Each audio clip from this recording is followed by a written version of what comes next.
En nuestro recorrido bíblico llegamos al capítulo 19 de Apocalipsis. El tema de este capítulo es el de las bodas del Cordero y el regreso de Cristo en juicio. Pero antes de entrar en este capítulo 19 de Apocalipsis, echemos una mirada hacia atrás. El anticristo ha llegado al poder que ha establecido como dictador mundial con una plataforma de paz, prosperidad y fama. Pero en la primera parte de la tribulación, él llevó a cabo cambios radicales que parecían beneficiar a la humanidad. Él trajo una paz falsa. Todo el gobierno y la religión es controlada por él. Cuando el momento llegue, habrá un solo mundo, una religión y uno de todo. El mundo creerá que está entrando al milenio y que el mundo en realidad se está convirtiendo en una utopía. Este es el período de la gran mentira. La verdadera iglesia, la esposa de Cristo, ya ha sido quitada de la tierra antes de que comenzara la tribulación. Israel vuelve a convertirse otra vez en el testigo de Dios aquí en la tierra con los 144,000 sellados.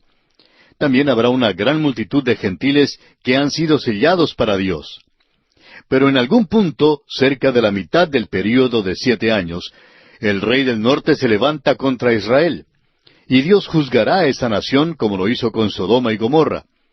Si usted quiere tener un cuadro completo de todo esto, puede leer lo que dice el capítulo 38 de Ezequiel. Se llevará a cabo de la misma manera. Y esto abre las esclusas o las compuertas de la aflicción. El anticristo comienza a actuar, y el engaño, creemos nosotros, será evidente ahora para muchas personas. La humanidad agitada, bajo el control de Satanás, comienza a marchar. El mundo comienza a desintegrarse como una pera madura. El hombre de pecado, el anticristo, rompe su pacto con la nación de Israel. El Medio Oriente vemos que llega a ser el centro de la actividad mundial en este período. Babilonia ha llegado a ser la capital religiosa del mundo, y es en realidad Jerusalén que es llamada Babilonia en el capítulo 1 de Isaías. Ahora, la capital política es otra capital, como ya hemos visto. Amigo oyente, el anticristo comenzó en Roma y el falso profeta en Jerusalén. Cuando el anticristo llega al poder mundial, reedifica a Babilonia. Por tanto, podemos ver que la iglesia apóstata es destruida por el anticristo y los reyes de la tierra se mostraban serviles, sumisos a él. La antigua Babilonia, sobre el río Éufrates, llegó a ser el centro económico y político del mundo. Si unas cuantas naciones árabes pueden detener el curso de ese fluido tan precioso como es el petróleo, y al hacer eso obligar a que todo el mundo se ponga de rodillas en nuestro propio día, piense usted, amigo oyente, en lo que será cuando la antigua Babilonia en aquella misma tierra llegue a ser nuevamente el centro del mundo. La ciudad de Nueva York va a ser como un pueblito abandonado. No va a valer nada. Las grandes ciudades, como digamos Los Ángeles, o Río de Janeiro, o Buenos Aires, o Caracas, no serán ya las ciudades grandes, sino un lugar donde moren los demonios. De paso, digamos que ya están comenzando a ir a estos lugares, según nos parece a nosotros. Londres y las otras ciudades del mundo llegarán a ser pueblitos con calles empantanadas, con nativos con sus pies embarrados. Los juicios de parte de Dios caerán de manera rápida y efectiva sobre un mundo blasfemo que ha rechazado a Dios. De un solo golpe, 1/4 de la población del mundo es destruida. Luego, 1/3 parte es borrada. La naturaleza sufre, todo se seca, la hierba de la tierra, los árboles, los peces y el comercio marítimo. También se secan los ríos. Todo es destruido. El sol, la luna y las estrellas se ven conmovidas. Sobre la tierra se repite un desastre después de otro, pero el duro corazón del hombre aún quedará sin arrepentirse. Y él desafía y blasfema contra el Dios del cielo. Y los ejércitos marchan hacia Israel. Ruge la batalla por 3 años y medio. No es una batalla de Armagedón, sino la guerra de Armagedón. Millones de hombres están marchando en aquella época sobre esta tierra, y están envueltos en ese conflicto, y allí son destruidos. La sangre llega hasta los frenos de los caballos de 1 metro de profundidad. Y esto no es una exageración. Y en medio de esta terrible arena caótica, producida por el propio hombre y por la trama de Satanás, llega el Rey de Reyes y Señor de Señores. Sí, amigo oyente, el Rey viene a la tierra. Pero antes de que todo esto ocurra, Su iglesia tiene que ser sacada de aquí para estar con Él y regresar con Él a la tierra. Nosotros no estamos esperando el cumplimiento de ninguna de estas cosas a las cuales hemos observado desde el capítulo 4 hasta el capítulo 18 de Apocalipsis. En realidad, el resto de Apocalipsis aún se encuentra en el futuro. Nosotros estábamos esperando esa bendita esperanza y la aparición gloriosa de nuestro Dios y Salvador Jesucristo. Nosotros no sabemos el día, ni siquiera sabemos el período en el cual Él vendrá. Puede que sea pronto, puede que sea hoy, aún antes de concluir este programa. Pero también puede demorarse 100 años o cientos de años. Nadie puede decirlo con exactitud. Cualquier persona que establezca alguna fecha en cuanto a su regreso está fuera de orden y puede que esté un poco enajenado también. O podríamos decir que por lo menos tiene información que no está en la palabra de Dios. Creemos que la mejor manera de decir esto, y opinamos que todo lo que está ocurriendo tiene mucho significado en el presente, es que vivimos en un gran período de la historia del mundo. Pero creemos que todo lo que podemos decir es que ahora nuestra salvación está más cerca que cuando creímos primero. El Dr. Bill Anderson acostumbraba a decir, Dios está preparando el escenario. Parece que viene pronto. Y ya que es necesario mucha preparación para volver a colocar todo en posición si Él no viene hoy, si yo fuera el Señor, vendría y sacaría a la iglesia de este mundo para no tener que ponerla en esa posición nuevamente y pasar por toda esa molestia. Bueno, nosotros estamos listos para que Él venga. Y puede venir cualquier momento, no sabemos cuándo, no tenemos esa información. Pero todo esto que estamos tratando aquí tiene lugar después que la iglesia ha sido quitada de la tierra y no se nos da ninguna señal hoy. Estamos viendo, sí, la preparación del escenario. Todas estas cosas que están ocurriendo tienen mucha significación. Creemos que Europa Occidental está buscando a algún hombre que la una a toda, pero no será lo que ellos esperan.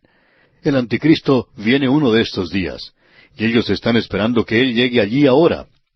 También hay un gran poder en el norte y nos referimos a Rusia. Egipto nuevamente se está avivando. China, como dijo Napoleón, es un gran gigante y que Dios tenga misericordia de la generación que la despierte. Bueno, ya hemos hecho eso y que Dios tenga misericordia de nosotros. Allí es donde está la mayor parte de la población hoy. Y algún día ellos van a marchar con un ejército desde ese lugar. Luego, Israel se encuentra en la tierra, es decir, la preparación suprema del escenario. Parecería que pudiera comenzar en cualquier momento. Pudiera comenzar mañana en lo que se refiere a la iglesia. Podría haber comenzado hace 2000 años, 1000 años atrás. Y puede que no sea hoy porque no se nos ha dado ninguna señal. Ahora, con todo esto, llegamos al capítulo 19. Y el gran suceso que nos concierne a nosotros son las bodas del Cordero y el regreso de Cristo en juicio. Tenemos aquí en este capítulo, en primer lugar, 4 aleluyas. Eso lo vemos en los primeros 6 versículos. Luego tenemos la esposa del Cordero y la cena de las bodas del Cordero. Eso lo vemos en los versículos 7 al 10. Luego, en una tercera división, el regreso de Cristo como Rey de Reyes y Señor de Señores. Este es un capítulo muy emocionante, por cierto. Eso lo tenemos en los versículos 11 al 16. Tenemos después la batalla de Armagedón. Y vamos a cambiar esto. En lugar de batalla, vamos a decir que será la guerra de Armagedón en los versículos 17 y 18. Y luego todo el infierno se desata en los versículos 19 al 21. Hay muchas cosas en este capítulo, amigo oyente, y vamos ahora a dar la vuelta a la página en aquello que marca un cambio drástico en el tono de Apocalipsis. La destrucción de Babilonia, la capital del reino de la bestia, señala el fin de la gran tribulación. Lo sombrío ahora da paso al cántico. Se hace una transferencia de las tinieblas a la luz, de la negra oscuridad de la noche a la luz blanca, de los terribles días del juicio a los brillantes días de la bendición. Este capítulo señala una bifurcación muy notable, por cierto, en el libro de Apocalipsis, e introduce el mayor evento a esta tierra, la segunda venida de Cristo a la tierra para establecer su reino. Y este es el puente entre la gran tribulación y el milenio, el reino milenario que Él establecerá en la tierra. Ahora aquí se nos señala los grandes hechos y sucesos de significación. Y las dos cosas principales centrales son las bodas del Cordero y el regreso de Cristo a la tierra. Uno sigue al otro. Ahora este capítulo 19 de Apocalipsis comienza con Aleluya, y la apertura del infierno concluye este capítulo. Se mencionan dos grandes cenas, la cena de las bodas del Cordero y la fiesta caníbal de Carroña después de la batalla, la última parte de la guerra de Armagedón. Llegamos ahora a los 4 aleluyas en los primeros 6 versículos, y ahora vamos a cantar este coro de aleluya. Mejor que no me ponga a cantar yo mismo, porque si lo hiciera, amigo oyente, si comenzara a cantar el coro de aleluya en este instante, usted pensaría que ya hemos entrado al período de la gran tribulación. No vamos a poder cantarlo sino hasta cuando lleguemos a este punto que señala el capítulo 19. Y luego sí que lo podremos cantar muy bien. Bien, el versículo primero de este capítulo 19 de Apocalipsis dice: Después de esto oí una gran voz de gran multitud en el cielo que decía: Aleluya, salvación y honra y gloria y poder son del Señor Dios nuestro. Usted habrá notado, amigo oyente, cómo comenzó este versículo. Después de esto. Nuevamente tenemos esta expresión metatauta. Eso lo vimos cuando Juan nos presentó la división de este libro. Las cosas que serán después de estas cosas. ¿Después de cuáles cosas? Después de la iglesia, y comenzó allá con el capítulo 4, y allí abrió con metatauta. Y hemos estado haciendo esto desde entonces. Y aquí tenemos una progresión cronológica, y aquí tenemos una serie de eventos. ¿Qué es lo que ocurre después de la tribulación? Bueno, se nos informa en este capítulo la venida de Cristo a la tierra. Él es el único que puede darle punto final. Así es que lo que tenemos aquí nos lleva al fin de la gran tribulación y es el último suceso de ella. Juan nos dice aquí: después de esto oí una gran voz de gran multitud en el cielo. Algunos han sido agregados a los que teníamos en los capítulos 5 y 7. En esos capítulos teníamos a los ancianos, allí está la iglesia, y un número imposible de contar de ángeles, de inteligencias creadas, y todos adoran a Dios. Bueno, ha habido una gran multitud de los santos de la tribulación que se han agregado a este coro, y ahora ellos van a cantar, y aquí tenemos algo que es verdaderamente maravilloso. Eso es Aleluya. Amigo oyente, esta es la primera vez que ocurre en el Nuevo Testamento, y ocurre 4 veces en estos primeros 6 versículos, y es la única vez que ocurre en el Nuevo Testamento. Amigo oyente, este asunto de los aleluyas ha sido reservado para la victoria final, y es interesante notar que aleluya ocurre frecuentemente en el libro de los Salmos. Sencillamente quiere decir alabad a Jehová. Se presenta en una sucesión frecuente en el Salmo 146 y también en el Salmo 150. El Salmo 150 es un poderoso crescendo de alabanza y creemos que esto es lo que ellos van a cantar. Aleluya. Y creemos que esta es una nota muy apropiada de alabanza en este momento aquí en Apocalipsis. La gran tribulación ya ha pasado. Cristo viene. La iglesia va a ser unida con Cristo en matrimonio. Aleluya, amigo oyente. Cantemos esto. Esto será mucho mejor que cualquier coro cantando el Mesías de Handel. El Salmo 104, versículo 35 dice: Sean consumidos de la tierra los pecadores y los impíos dejen de ser. ¿Qué es lo que quiere decir eso? Dice: bendice alma mía a Jehová. Aleluya. Aquí tenemos aleluya, porque Dios viene a juzgar y los impíos serán quitados de la tierra. Yo espero eso, y espero que usted también, amigo oyente. Aleluya es una voz expresiva de alabanza al tener lugar la última fase de la salvación. Esto es algo de lo cual habló el apóstol Pablo, y creemos que sería bueno leerlo en esta ocasión. En su epístola a los Romanos, capítulo 8, versículos 18 al 23, dice: Pues tengo por cierto que las aflicciones del tiempo presente no son comparables con la gloria venidera que en nosotros ha de manifestarse. Porque el anhelo ardiente de la creación es el aguardar la manifestación de los hijos de Dios. Porque la creación fue sujetada a vanidad, no por su propia voluntad, sino por causa del que la sujetó en esperanza, porque también la creación misma será libertada de la esclavitud de corrupción a la libertad gloriosa de los hijos de Dios. porque sabemos que toda la creación gime a una, y a una está con dolores de parto hasta ahora. Y no solo ella, sino que también nosotros mismos, que tenemos las primicias del Espíritu, nosotros también gemimos dentro de nosotros mismos, esperando la adopción, la redención de nuestro cuerpo. Amigo oyente, es un gran día el que se acerca. La tierra será liberada de la esclavitud del pecado, pero mientras tanto está gimiendo. Usted puede ir a cualquier parte de la costa y puede escuchar el ruido que hacen las olas del mar. Es como si se estuvieran lamentando, como si estuvieran llorando. No hay una nota alegre de alabanza. También puede ir a las montañas, y por la noche puede oír el ulular del viento que pasa a través de los árboles. No hay ninguna soprano en todos estos árboles. No hay ningún árbol por alto que sea que pueda cantar soprano. Todo se ve reprimido, abatido. Es un gemido y toda la creación está gimiendo, esperando por este día que llegará algún día sobre la tierra. Y nosotros, amigo oyente, también gemimos. El autor de estos estudios bíblicos, el Dr. J. Vernon McGee, contaba que cuando él era joven, construyó una casa con escaleras para subir y bajar a sus habitaciones.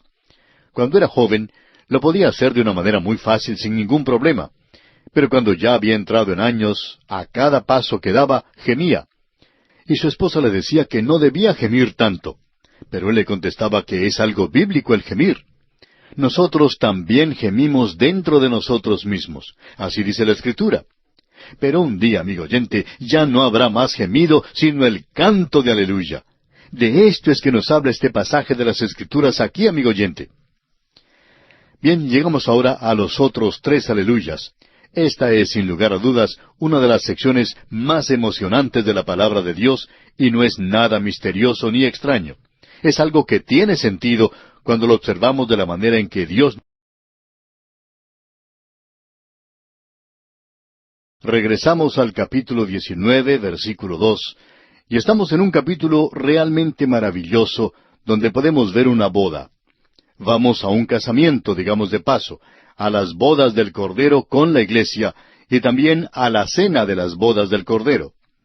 Luego vamos a ver la segunda venida de Cristo a la tierra. Pero antes de hacer todo esto, vamos a tener que cantar el coro Aleluya.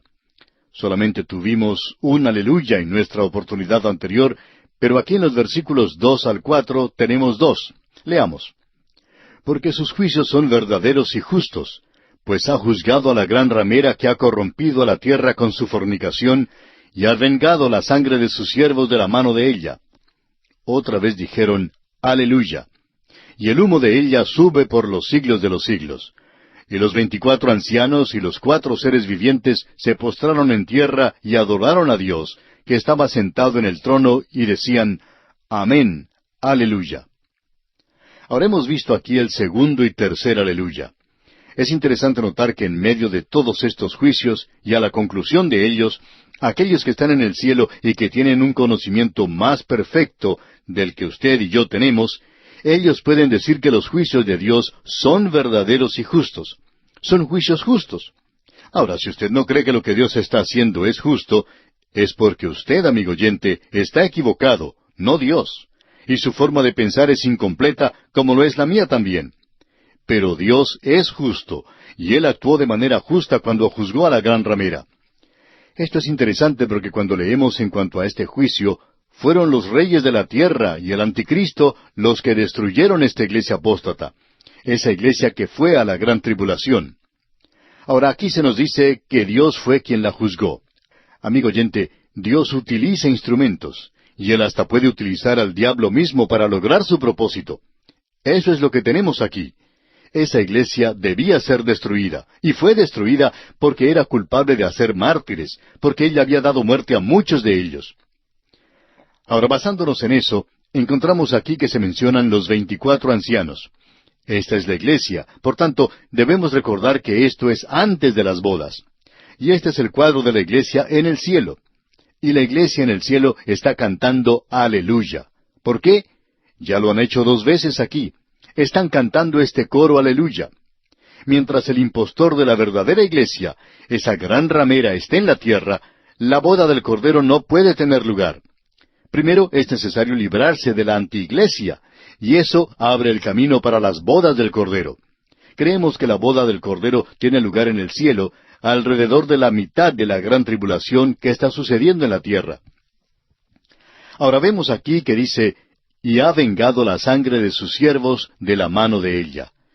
Usted se da cuenta que a los creyentes se les prohíbe vengarse por sí mismos, aunque muchos de nosotros tratamos de tomar las cosas en nuestras propias manos. Pero en el momento en que lo hacemos, olvidamos nuestro andar por fe, porque se nos ha dicho allá en la epístola a los Romanos capítulo 12, versículo 19, «No os venguéis vosotros mismos, amados míos, sino dejad lugar a la ira de Dios, porque escrito está, mía es la venganza, yo pagaré, dice el Señor». Dios se hará cargo de eso por usted, amigo oyente. Si usted ha sido insultado, y a muchos de nosotros nos ha sucedido esto, queremos golpear en respuesta a eso. Y es natural, ese es el viejo hombre natural. Pero lo interesante es que nosotros debemos poner esto en las manos de Dios. Él no quiere que ninguno se salga con la suya. La venganza es de Él. Él es quien trae juicio sobre este sistema apóstata. Ahora los 24 ancianos cantan Aleluya por primera vez. Esta es la última vez que aparecen los ancianos porque la próxima vez veremos a la iglesia. Ya no es representada más. Ella está allí como la esposa de Cristo para unirse a Él. Ya veremos esto. Ahora en los versículos 5 y 6 de este capítulo 19 de Apocalipsis, cantamos nuestro último Aleluya. Leamos. Y salió del trono una voz que decía, Alabad a nuestro Dios todos sus siervos, y los que le teméis, así pequeños como grandes. Y oí como la voz de una gran multitud, como el estruendo de muchas aguas, y como la voz de grandes truenos que decía, Aleluya, porque el Señor nuestro Dios Todopoderoso reina. Cuando Él reine, entonces habrá oportunidad de cantar Aleluya. El llamado para alabar a Dios sale directamente desde el trono, porque el Señor Jesucristo está preparándose para tomar control del mundo. Esto es verdaderamente un coro Aleluya. Creemos que este es el himno triunfal más profundo que hemos tenido hasta ahora en toda la palabra de Dios. Nos lleva hacia ese pacto que Dios hizo con David. Dios le dijo a David que él iba a levantar a uno y colocarlo sobre el trono, quien gobernaría el mundo. Y hasta que él viniera, habría guerras y rumores de guerras, y cuando él viniera, entonces iba a juzgar. En el Evangelio según San Lucas capítulo 1, versículos 32 y 33, leemos, Este será grande, y será llamado Hijo del Altísimo, y el Señor Dios le dará el trono de David su padre, y reinará sobre la casa de Jacob para siempre, y su reino no tendrá fin. Ahora Él va a venir, pero antes de que Él venga, tendrá lugar una boda, y vamos allí porque vamos a ser parte de ella. Los versículos 7 y 8 ahora de este capítulo 19 de Apocalipsis dicen, Gocémonos y alegrémonos y démosle gloria, porque han llegado las bodas del Cordero, y su esposa se ha preparado. Y a ella se le ha concedido que se vista de lino fino, limpio y resplandeciente, porque el lino fino es las acciones justas de los santos. Creemos que esta es una de las más emocionantes experiencias de la Iglesia, y también que los creyentes tendrán. La Iglesia es representada ahora por los creyentes, desde el día de Pentecostés hasta el rapto, y es presentada como una esposa a Cristo en matrimonio. El matrimonio, la boda, tiene lugar en el cielo. Esa es una escena celestial. Esa es la razón por la cual el apóstol Pablo enfatizó el matrimonio de los creyentes en la tierra. De paso, digamos que cuando el apóstol Pablo habla en el capítulo 5 de su epístola a los Efesios, versículo 18, en cuanto al esposo y la esposa y todas las relaciones, está hablando en cuanto a aquellos que están llenos del Espíritu. Es decir, que él está diciendo, sed llenos del Espíritu, y estas son las cosas que saldrán de allí. Usted no puede tener un hogar cristiano sin tener un esposo o una esposa llenos del Espíritu. Hablando honradamente, amigo oyente, no creemos que usted pueda tener un verdadero hogar cristiano y saber lo que es el verdadero amor hasta que los dos sean creyentes. Escuche lo que nos dice el apóstol Pablo en su epístola a los Efesios, en este capítulo 5 que mencionamos, versículos 25 al 27.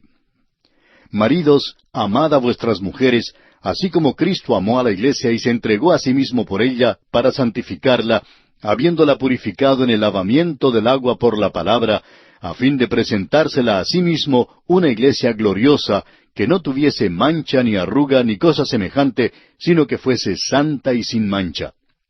Ese es el cuadro de la relación de Cristo con la iglesia. En el día de hoy estamos viviendo en una época de nueva moralidad.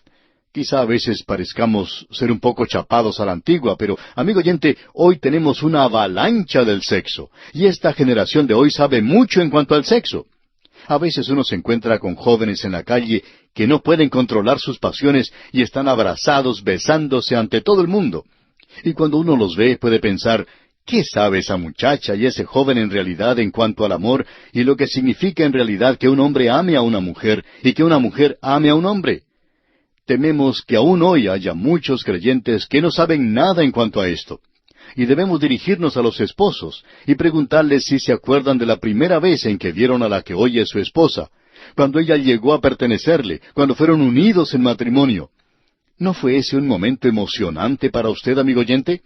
Y a las esposas, cuando usted llegó a ver al que hoy es su esposo y pensó que era tan maravilloso, cuando él le abrazó, ¿no fue ese un momento excitante de veras? Amigo oyente, aquí tenemos un cuadro de aquel día cuando Cristo nos va a acercar a sí mismo, habiendo sido limpiados y purificados. Y señorita y joven varón, esa es la razón por la cual usted en este día de nueva moralidad debe llevar pureza al matrimonio también. Que Dios tenga misericordia con algunos de los jóvenes que se casan con muchachas de segunda mano. No se case con una de segunda mano, joven amigo. Cásese con una que sea virgen. Es mucho mejor de esa manera. Y lo mismo podemos decirle a usted, señorita. Aquí tenemos un cuadro maravilloso de la iglesia y de Cristo que se unirán en aquel día. Es solo la iglesia.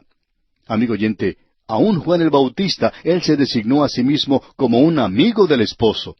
Él dijo que era nada más que un amigo. Y la esposa ocupa esa posición única en cuanto a Cristo. Amigo oyente, él amó a la iglesia y se entregó a sí mismo por ella. Recuerde lo que él dijo en esa oración sacerdotal allá en el capítulo 17 del Evangelio según San Juan, versículos 23 al 26. Dijo, «Yo en ellos y tú en mí, para que sean perfectos en unidad, para que el mundo conozca que tú me enviaste, y que los has amado a ellos como también a mí me has amado. Padre, aquellos que me has dado, quiero que donde yo estoy, también ellos estén conmigo, para que vean mi gloria que me has dado, porque me has amado desde antes de la fundación del mundo. Padre justo, el mundo no te ha conocido, pero yo te he conocido, y éstos han conocido que tú me enviaste. Y les he dado a conocer tu nombre, y lo daré a conocer aún, para que el amor con que me has amado esté en ellos, y yo en ellos».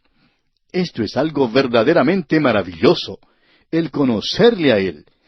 Y vamos a conocerle a Él por primera vez en realidad. Ahora veamos algo más aquí. Se nos dice aquí que el vestido de la iglesia es las acciones justas de los santos.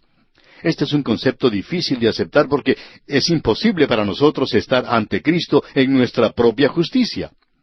El apóstol Pablo escribió en su segunda epístola a los Filipenses, capítulo 3, versículo 9, «Y ser hallado en Él, no teniendo mi propia justicia, que es por la ley, sino la que es por la fe de Cristo, la justicia que es de Dios por la fe».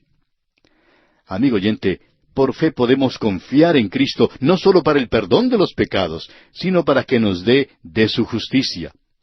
¿Por qué dice entonces el apóstol Juan que el vestido de boda es las acciones justas de los santos? Amigo oyente, el vestido de novia se utiliza solamente una vez. Nosotros estaremos vestidos con la justicia de Cristo a través de toda la eternidad. Nosotros como creyentes apareceremos ante el tribunal de Cristo, no para ser juzgados por nuestros pecados en referencia a la salvación, sino para recibir recompensa. A través de los siglos, los creyentes han estado llevando a cabo actos de justicia que se han estado acumulando para adornar este vestido de boda.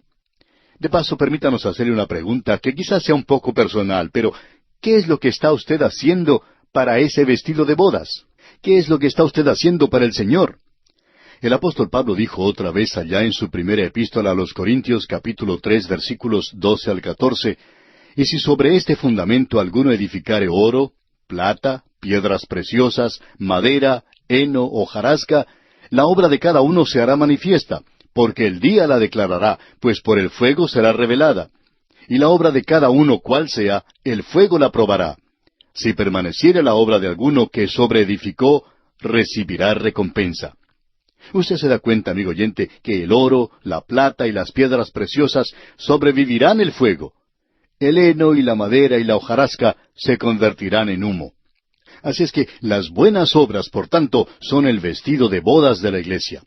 Porque somos hechura suya, creados en Cristo Jesús para buenas obras, las cuales Dios preparó de antemano para que anduviésemos en ellas. Después de la boda, el vestido de boda se pone a un lado. Ya hemos visto que los ancianos colocaban sus coronas ante el Cordero, proclamando que Él solo era digno. Amigo oyente, la iglesia revelará la gloria del Señor, no la suya propia. En Efesios 2:7 se nos dice, para mostrar en los siglos venideros las abundantes riquezas de su gracia en su bondad para con nosotros en Cristo Jesús. Nosotros vamos a ser mostrados allí, pecadores salvados del infierno y ahora en el cielo. Nosotros no tendríamos ningún derecho allí si no tuviéramos su justicia y si no perteneciéramos a Él. Amigo oyente, la relación de la iglesia y Cristo es íntima, es diferente, es deliciosa. Ninguna otra criatura en el universo de Dios podrá disfrutar de tal dulzura como la disfrutaremos nosotros en aquel día. Ahora, los versículos 9 y 10 de este capítulo 19 de Apocalipsis nos dicen, y el ángel me dijo, escribe, bienaventurados los que son llamados a la cena de las bodas del Cordero. Y me dijo, estas son palabras verdaderas de Dios. Yo me postré a sus pies para adorarle, y él me dijo, mira, no lo hagas, yo soy consiervo tuyo y de tus hermanos que retienen el testimonio de Jesús. Adora a Dios, porque el testimonio de Jesús es el espíritu de la profecía.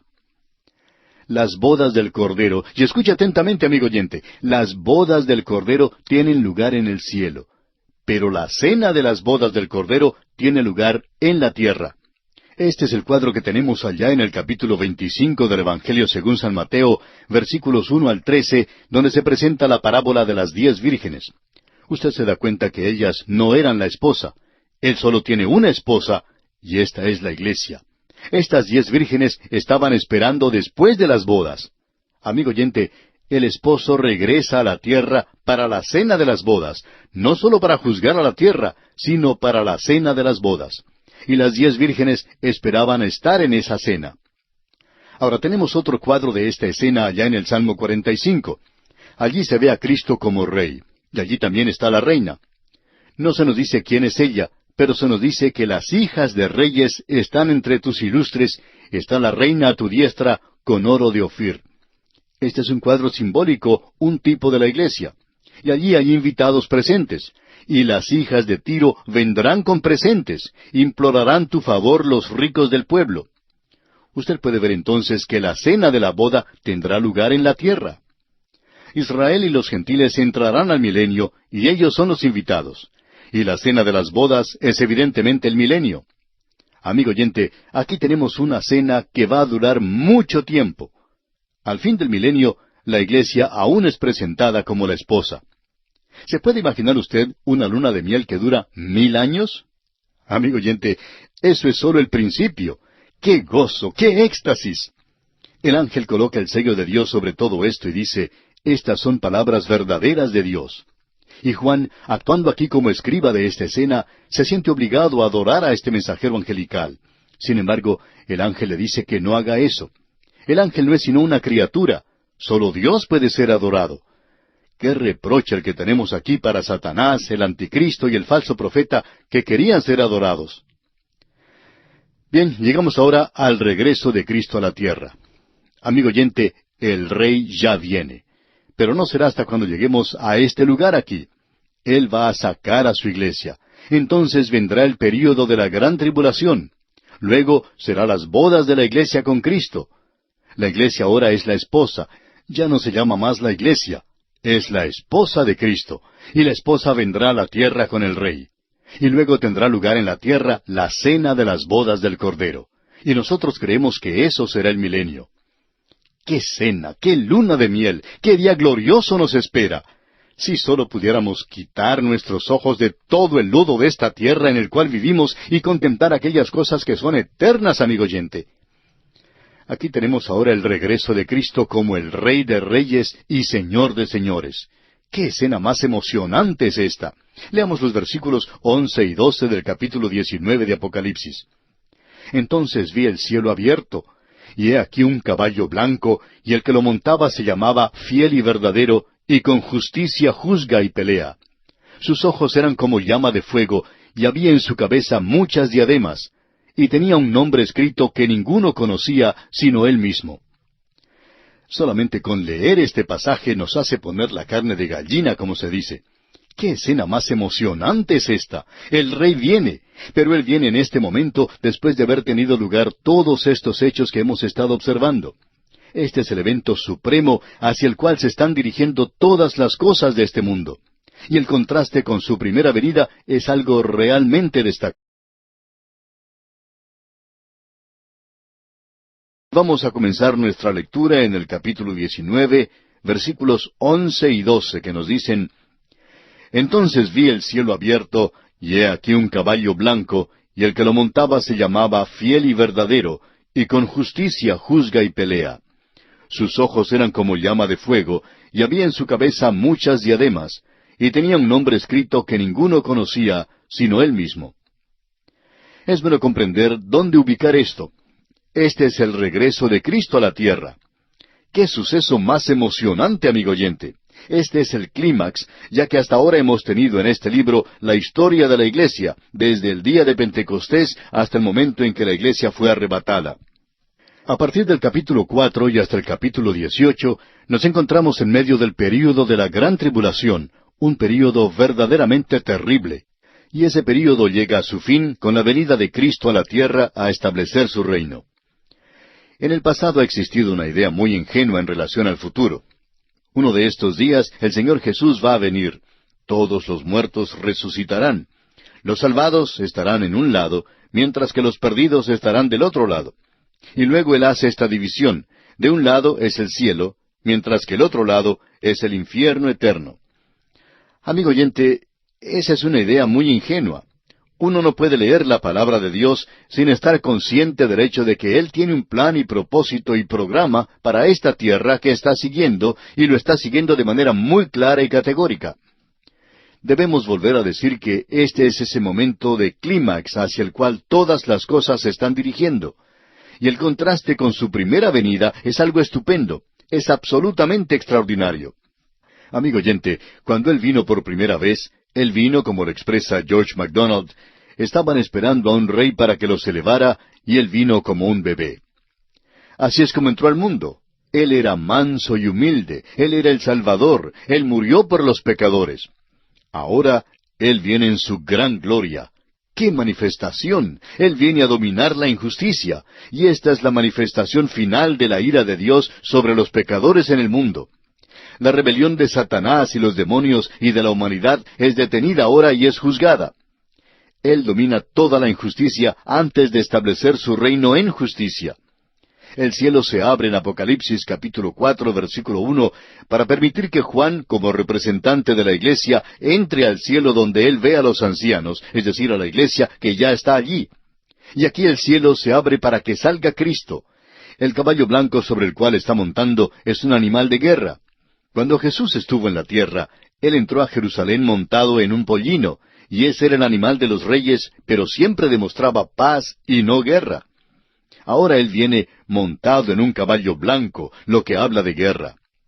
A Él se le llama aquí fiel, porque Él ha venido a llevar a cabo este largo programa de Dios y todo aquello que ya había sido predicho.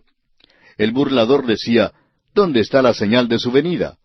Aquí está la señal. Él está aquí. Él es fiel. Él es el único en el cual usted y yo, amigo oyente, podemos confiar y en el cual podemos descansar. También se le llama aquí verdadero. Intrínsecamente, Él es verdadero. Él dice, yo soy la verdad. Él no es uno que dice la verdad.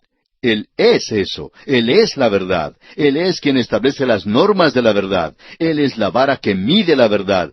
Él hoy es la verdad. El poder creer eso hoy cuando todo es propaganda, cuando todo es calumnia y difamación. Y aquí vemos que Él ha venido a juzgar y a pelear. Luego dice que sus ojos eran como llama de fuego. Esto es porque Él ha venido a juzgar esta tierra y a dominar la injusticia. Y dice, y había en su cabeza muchas diademas. Esto dice que Él será el único gobernante de esta tierra. Y su gobierno va a ser una dictadura. De eso puede estar seguro, amigo oyente.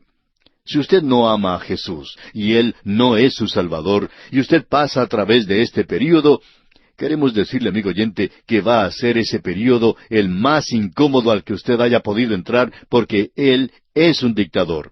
Él va a gobernar esta tierra. El gallo no va a cantar, ni el hombre va a poder actuar sin tener su permiso. Él es el Rey de Reyes y el Señor de Señores.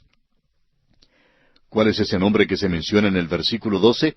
Dice, tenía un nombre escrito que ninguno conocía sino Él mismo. Bueno, a Él se le dan 4 nombres, los cuales corresponden con el Evangelio. En primer lugar, es llamado el Rey de Reyes. Esto corresponde al Evangelio según San Mateo. Mateo lo presenta a Él como un rey. Luego, Él es llamado fiel y verdadero. El Evangelio de Marcos lo presenta a Él como el siervo de Dios. Y lo importante en cuanto a un siervo no es su afabilidad o cordialidad, sino si se puede confiar en Él, si se le puede tener confianza. Esas son las 2 cosas que son importantes. Luego, Él es llamado la Palabra de Dios. Y eso sucede en el Evangelio según San Juan, donde a Él se le llama así. En el principio era el Verbo, y aquel Verbo fue hecho carne. ¿Cuál es este nombre que ninguno conoce? Bueno, nosotros tenemos una sugerencia. Corresponde a lo que dice el Evangelio de Lucas. En ese Evangelio, Él es presentado como Jesús, el Hijo del Hombre. Y este es el nombre que tenemos aquí, Jesús. En el día de hoy existe demasiada familiaridad con ese nombre. Se lo utiliza para jurar y para blasfemar, y por aquellos que están tratando de familiarizarse y volverse confianzudos con Él.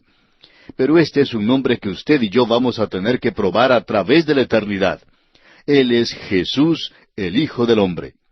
¿Conoce usted verdaderamente a Jesús, amigo oyente? Bueno, nadie conoce al Hijo sino el Padre. Y aquí cuando Él viene, tiene un nombre que nadie conoce sino Él mismo.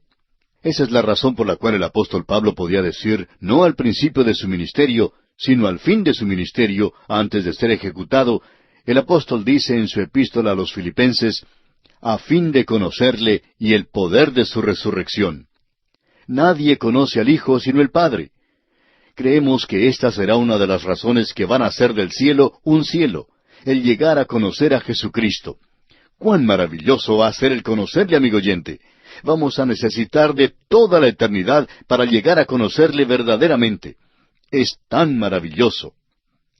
Hay muchas personas, amigo oyente, que cuando uno llega a conocerlas bien, ya no son tan atractivas como nos parecían, ¿verdad? Pero mientras uno conoce más a Jesús, más atractivo y emocionante es.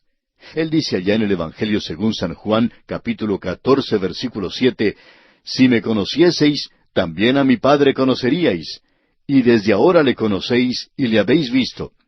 Y luego en el capítulo 14 del mismo Evangelio según San Juan, versículo 9 dice, Jesús le dijo, ¿tanto tiempo hace que estoy con vosotros y no me has conocido, Felipe? El que me ha visto a mí, ha visto al Padre. ¿Cómo pues dices tú, muéstranos al Padre? Y luego, en esta oración intercesora que él pronunció en el capítulo 17 del mismo Evangelio de Juan, en el versículo 3 leemos, y esta es la vida eterna, que te conozcan a ti, el único Dios verdadero. Bueno, ya hemos comenzado en la escuela. Cuando usted viene a Él y le encuentra, Él es su Salvador y amigo. Este es el comienzo de su escuela. Y usted comienza a conocerle. Permítanos decirle, amigo oyente, o mejor dicho, hacer cierta clase de confesión, que nosotros queremos llegar a conocerle mejor.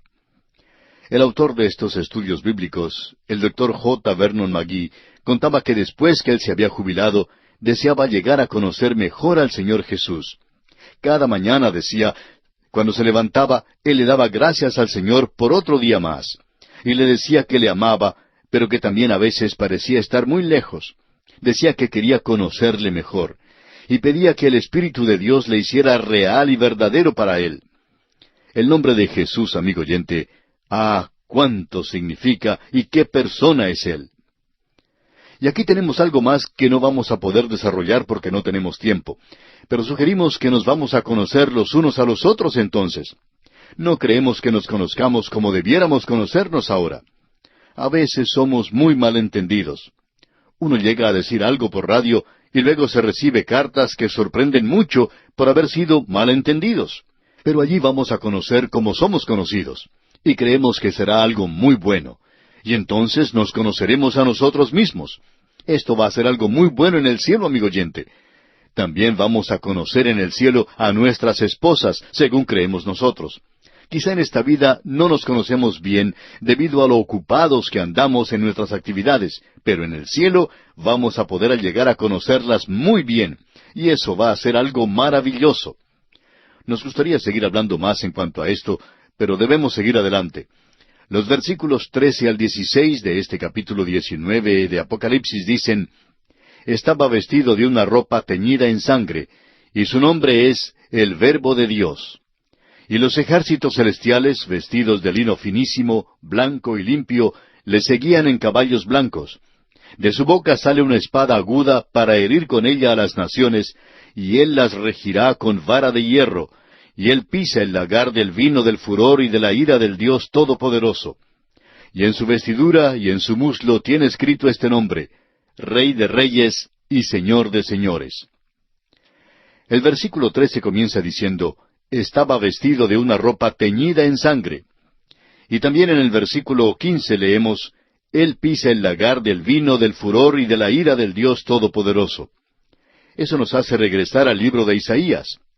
Usted recuerda que en el capítulo 63, los primeros 3 versículos de ese capítulo allá en Isaías nos dicen: ¿Quién es este que viene de Edom, de Bosra, con vestidos rojos?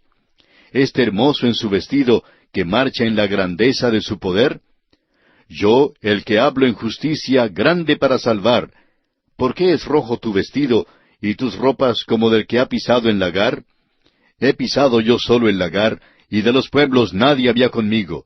Los pisé con mi ira, y los hollé con mi furor, y su sangre salpicó mis vestidos, y manché todas mis ropas. Eso se refiere a la segunda venida, no a la primera venida de Cristo. Y luego se nos dice que Él regirá con vara de hierro. Eso nos hace recordar lo que dice allá el Salmo 2. Y Él llegará a ser, como ya hemos dicho, un verdadero dictador mundial. Él es aquel de quien Dios dice: Pero yo he puesto mi rey sobre Sión, mi santo monte. Yo publicaré el decreto: Jehová me ha dicho, mi hijo eres tú, yo te engendré hoy. Pídeme y te daré por herencia a las naciones, y como posesión tuya los confines de la tierra. ¿Cómo llegará a obtenerlas? Él no obtuvo eso en su primera venida. Los quebrantarás con vara de hierro, como vasija de alfarero los desmenuzarás. De eso es que nos está hablando Juan aquí en Apocalipsis. Él viene a esta tierra. El furor de su ira en su segunda venida es un gran contraste a su mansedumbre en su primera venida. Sin embargo, ambas cosas revelan la ira del Cordero. Luego leemos aquí los ejércitos celestiales. Y estos son evidentemente legiones de ángeles que obedecen sus órdenes. Llegamos ahora al fin de la guerra de Armagedón. Esta es la batalla final. Leamos los versículos 17 y 18 de este capítulo 19 de Apocalipsis. Y vi a un ángel que estaba en pie en el sol, y clamó a gran voz, diciendo a todas las aves que vuelan en medio del cielo: Venid y congregaos a la gran cena de Dios, para que comáis carnes de reyes y de capitanes, y carnes de fuertes, carnes de caballos y de sus jinetes, y carnes de todos, libres y esclavos, pequeños y grandes. Si hay un pasaje en las Escrituras que sea repugnante a la lectura, aquí lo tenemos. Usted puede notar que Dios lo incluye al fin de su palabra, para recordarnos de lo repugnante y nauseabundo que son para Él las obras de la carne. Los hombres que viven en la carne verán su carne destruida. Y esta es una invitación al fin de la batalla de Armagedón a las aves que comen carroña a que vayan a esta gran cena, a este banquete en la tierra, donde van a poder comer de lo mejor de la carne. Dice: para que comáis carne de reyes y de capitanes y carnes de fuertes. Es algo terrible el rebelarse contra Dios. Porque Él le va a juzgar a usted algún día. Y esto revela el corazón del hombre, de lo horrible que es en realidad ese corazón. Ahora, por primera vez se abre el infierno. Y escuche lo que dicen los versículos 19 y 20 de este capítulo 19 de Apocalipsis. Y vi a la bestia, a los reyes de la tierra y a sus ejércitos, reunidos para guerrear contra el que montaba el caballo y contra su ejército. Y la bestia fue apresada, y con ella el falso profeta que había hecho delante de ella las señales con las cuales había engañado a los que recibieron la marca de la bestia y habían adorado su imagen. Estos dos fueron lanzados vivos dentro de un lago de fuego que arde con azufre. La bestia mencionada aquí es el anticristo, ese gobernante político, y también el gobernante religioso. Ambos son tomados.